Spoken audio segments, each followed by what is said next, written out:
Hello everyone, this is DD1 here, and today I'm going to be comparing one of the early prototypes of the original Gemmy Freddy Krueger animatronic to a first-gen produced model. Now this is something that really just lets it be known how different the prototype is. There are a lot of differences between this and a produced model, some of them for better, some of them for worse. And before we start, I want to say that the hat and claw on the prototype are not original. However, the brown glove for the claw is original. And man, I had not owned a produced Freddy in several years, and I actually acquired the one on the right today, and I'm just baffled by how different they actually are. I knew of some differences, obviously, just looking at pictures, but seeing them next to each other is just a whole other thing. So I'm just going to go ahead and get into the physical differences. So, very different vibes from these guys. Obviously the one on the left, is very different in the face, the shoulders, basically everything. And I don't really know where to start, but I guess I'll go ahead and start off with just the posture. So I'm going to show it later in the video, and I mentioned this in the official video for the prototype Freddy, but the head mechanism on the prototype is a 5-foot character that is shoved in at an angle into the frame of a 6-foot character, and there's pink stuff and glue all around it. So very thrown together in prototyping. And they used foam, and they carved out some of the body shell from a butler to give him the arched look, more so than a butler already has. And then on Produced Freddy, they made him his own body shell, and not many, and I'm going to mention it again later in case you forget, but not many produced 6-foot characters actually got their own body shell.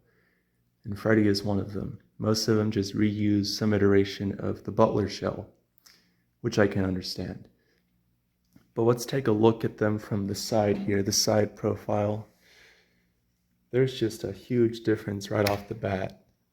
So you can see that the prototype is really hunched forward. The angles are a lot more drastic, I guess is the right word. And then with production, he's kind of hunched forward a bit, but it's nothing extreme. The effect is there, but it's nothing that's like jarring to look at. But with the prototype, it is just really different from production in that way, amongst other ways. I guess I can try and there's not much room, but I'll try and do it from this side as well. I think that does a pretty good job of conveying the differences. This is a official Gemmy production hat, as far as I can tell, and this one is obviously not, but this one, when it was photographed in the factory, this exact one, as it seems, it had a hat like that. At some point I might do a switcheroo there. The jerseys, that's funny. The sweaters are very different in every way possible, basically. The color of green is different. The color of red is different. The depth of the sewing is different. It's a lot more tightly knit on the right than on the left. And even the thickness and overall pattern of the stripes is different. And on top of that, the collars, the sleeves, all of that are different. I'll start up at the neck area so you can see how, thick and wide that is. And then it's a lot more narrow and thin here. You can just see the color there. And it's just really striking. You may be thinking, well, this has to be faded, right? I mean, I actually don't really see any signs of true fading with the red. That's pretty much just the way they made it. You can see even underneath there, it's a little brighter, but that's just a really realistic hand there. It's pretty crazy, but it's basically the same shade of red. And with this, it's a lot more true to the film. And that's part of what makes this as a prototype. A lot of times with Gemmy, we're used to the prototype being, a lot better than the produced model, just because there's a lot more time put into making each sample instead of, mass production. But in this case, it was an accuracy error with the sweater. And in multiple ways, the sweater is better on produced, just with how it fits the body, the striping, the shades of color, all of that. One of the immediate differences you'll see is down here. You can see that the cuff area basically is really, really big for the green. And then here it's just a narrow strip. So the same kind of vibe from the collar up here. Material-wise, practically nothing is the same. That's how crazy this is. So as I mentioned earlier, the tightness of the knitting is very different. You can see the holes are much larger there than here. It's a lot harder to see through this. Even if there was the reflective clear tape underneath, it would be a lot harder to see it because of how, tightly woven it is compared to this one. Also, this one has a Velcro strip on either side of the collarbone, and that is used to, adjust it however you like. I pinned it up a little, which is why you see some slight distortion in the pattern. I did that so it would cover up the neck, because if it's just, in the standard position, sometimes you just see the neck hanging out and it doesn't look that great. Moving on to the hands, these are the same sculpt. However, this one is resin, and they both have a lot of detail, but this one, it's just like more sharp, if you will. Like a lot of the sculpt was kind of watered down in production, which, you can comment down below what you think, but, some would say it's good that happened and some would say it's bad. So this has a lot of kind of, kind of jagged parts of the skin that stick out. So it's a little more 3D on the skin than 2D, if you will. And on this one, you can see it's a lot more watered down. So nothing really, sticks out of the skin. It's not smooth by any means, with how it looks, but it is a lot smoother compared to the prototype hand. Aside from just the sharpness in the presentation physically, the paint is really different. So just from looking at the head, you can see the produced is kind of a darker color than the prototype. But on the hand here, you only have red on the little individual wounds. And then on this hand, there's red kind of scattered throughout. And again, that's a personal preference, then you can comment down below. And then the fingernails on prototype Freddy here are like a pretty dark brown, light in some areas, and it's kind of just airbrushed on. I think that was a last second decision.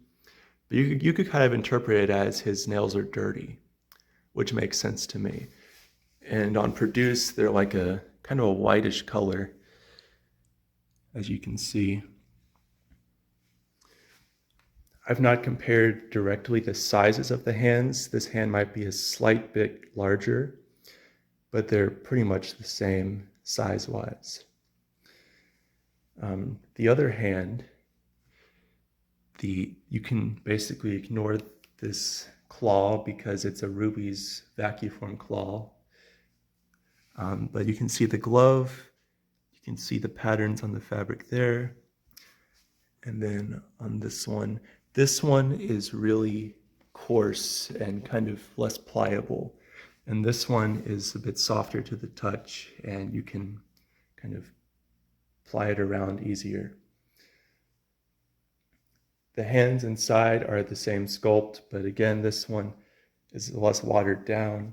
And sometimes with production versus resin, with the vinyl pieces, it's just the paint that, you know, brings out more or less detail.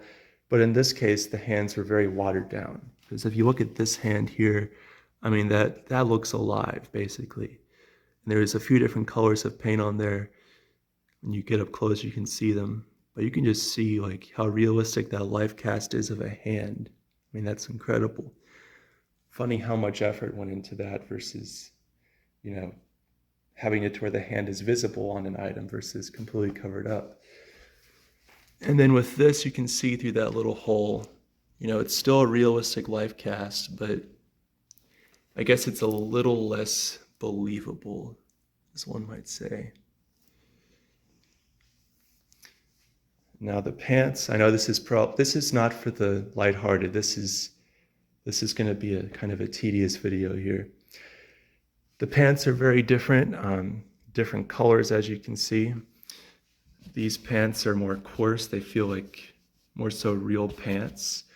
And these are not cheap pants by any means. I mean, both of them have a button, which most people don't know, and a functional zipper, which is insane. You never see that on an item. You've got belt loops and actual functional pockets on both. You can see there the button is even a different color.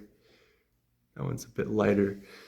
But these pants are a lot softer to the touch. You can really just kind of move them around a lot easier, and these are more in place. The overall patterns in the pants are pretty much the same. There's a slight difference right there, as you can see, but it's pretty much the same. Both of them have the pockets, and he has back pockets. I'm not really, yeah, he has back pockets as well. And now I'll get to the shoes. You can see that the shoes here look a bit different. And as I mentioned in the individual video of the prototype, these are a unique sculpt. This is like an earlier sculpt of the shoes that are used still to this day by Gemmy. So you can see it's, you know, coming forward a bit more on the base than this, and slightly smaller in size. I'll back up a little here so you can see it. They still painted the shoes on Freddy very well compared to later years. I mean, even by 07 with Jason, they were basically solid black. You can see here they actually painted the laces and painted some like mud and grime on the shoes, which is really neat.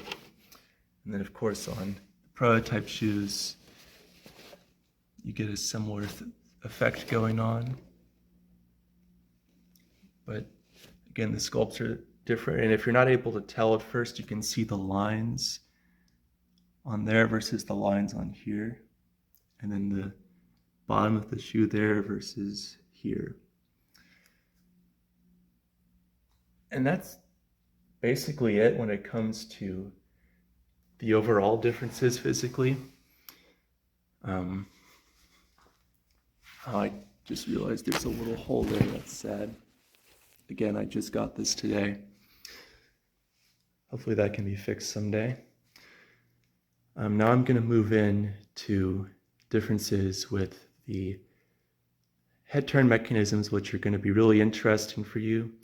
And then I'll show the heads individually, and then we'll get into some demos. So here's the differences between the setup for the necks, like the mechanisms and whatnot. And they're very different.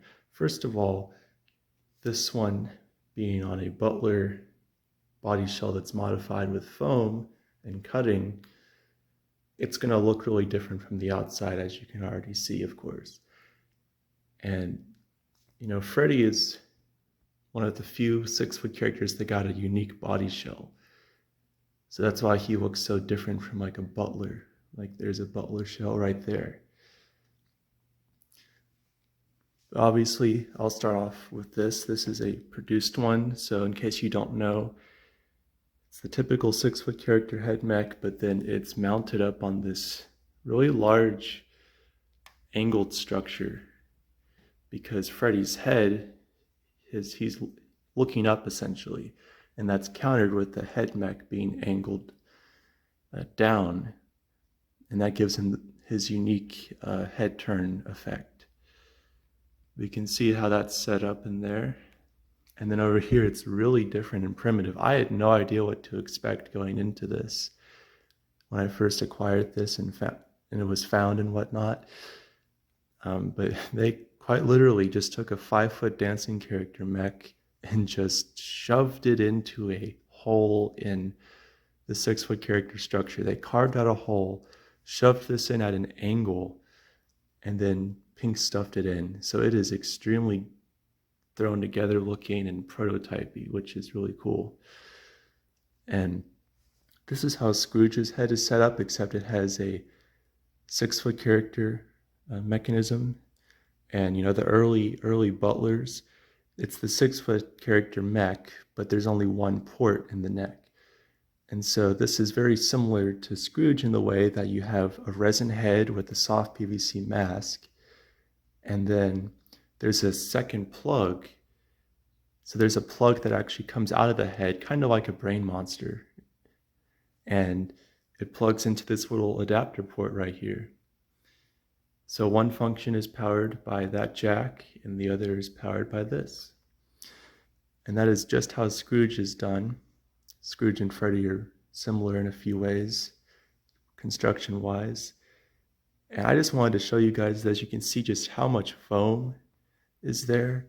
So a notable amount of the top of the body shell was cut out and then replaced with foam to give that hunched, arched look that really just complements the head well. And if you're wondering why he's all shiny under there, it's because unlike with the produced body, there's clear tape. So that's the biggest difference, just looking at it from the outside. But that's a good overview of the head turn mechanisms. So here's the heads off of the bodies. Right away, you see there's a big difference. The eyes are not lined up in the best positions right now, especially the produced model on the left there. But you can see, right off the bat, there's a lot to take in. And the main thing to show with them being off of here, besides being right next to each other, is how they are on the bottom. So the 2005 6-foot characters that were not butlers, essentially, the ones that had the soft PVC mask, the original head plate design for 2005, as you can see, was not the best.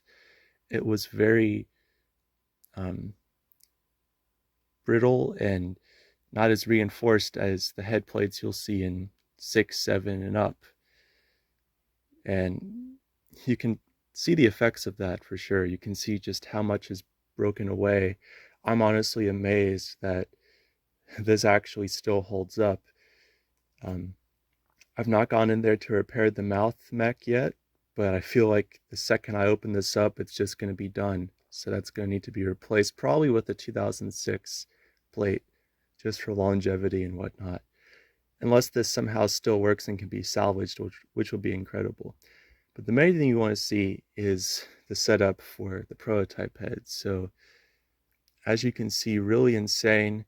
There's essentially a 5-foot dancing character head plate that is glued on to the resin skull of the head. And you can see it doesn't always line up the best. And then there is this cord coming out, which when showing the head mechanisms for the head turn, you'll see where that goes. And I gotta say, it's quite something. It's like, this is on the right here, this predates what's on the left, obviously, but it also just shows like where they were thinking of going with it, and then they decided, let's just make a whole new head plate with 2 ports instead of just one, and that's what they did. And as for why they used a 5-foot character plate on him instead of a 6-foot one, which already existed, because that's what they did on Scrooge, that was done because to prototype the angled head turn mech, they had to use, they decided to use a 5-foot character mechanism, and thus that's why he has the plate. So that's really unique about him. And yeah, any other details with the heads I will show on the bodies. Before I get into the demos, I just want to point out that the mouth on the produced head has a split gear. I might have mentioned this in the head clip, I don't recall, so you can admonish me if you want, if I repeat myself.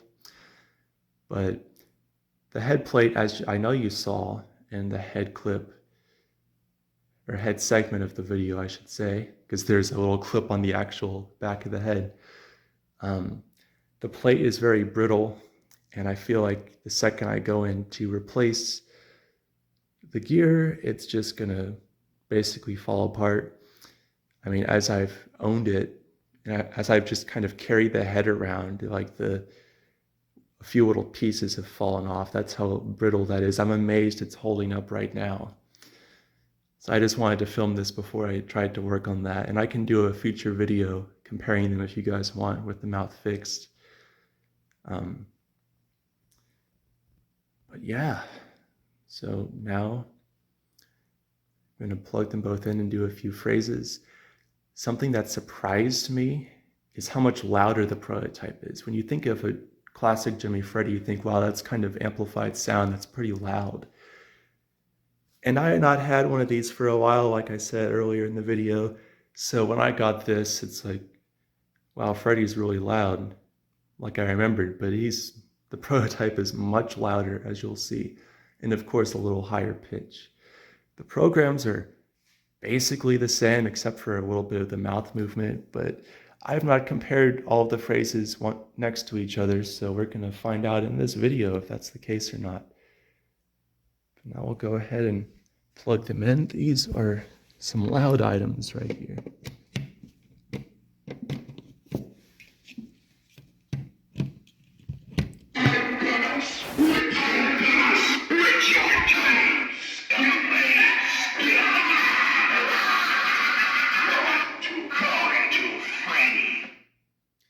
So yeah, that head being belt driven on the left is a lot quicker. Welcome to my night. Welcome to my night.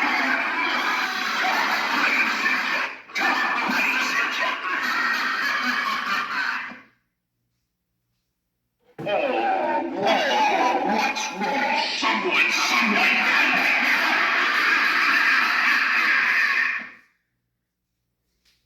You're mine. You can see the pitch difference is not actually that extreme.